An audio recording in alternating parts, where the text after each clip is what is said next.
За монголчууд түүхэнд 10 орчим бичгийг бас өөрсдөө зохиож, өөр юмшилэн хэрэглэж байсны нэг бичиг тодорхой жишээ бол кирилл бичиг юм. Нүүдэлчин монголчуудыг 20 дугаар зуунд бараг 100% бичиг үсгэтэн болгосон тийм гайхамшигтай бичиг юм а.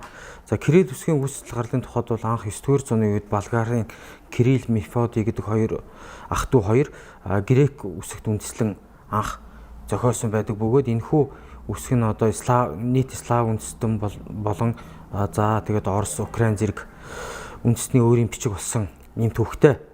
За кирилл үсэгт анх монголчууд хизээ танилцсан бэ гэдэг тухайд бол 1941 оны 3 сарын 25-нд Монгол Ардын хувьсгалт намын төвөөрөө сайднырийн зөвлөлийн хамтарсан хурлаас за шинэ үсгийг зохион хэрэглэх ажлыг 1 сарын дотор одоо зохион байгуулж хийх ажлыг бол Цэдэн-Балд тэргүүтээ тийм комист даалгасан байдаг.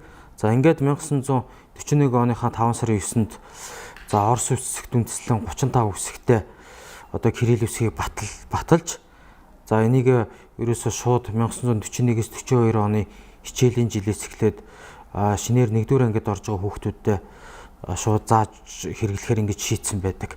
Гэвч яг энэ үйл ажиллагаанд дэлхийн 2-р дайны бас үйл ажиллагаа нөлөөлөд хүүхдүүдийн дунд бичиг үсэг зааж эхлэх ажил 1946 оноос эхэлж ингэж хэрэгжиж эхэлсэн байдаг. За 1942 онд кирилл үсгийн дүрмийг бол академич Цэндийн Дамжин Сургууль анх монгол хэлэнд тохируулан боловсруулсан.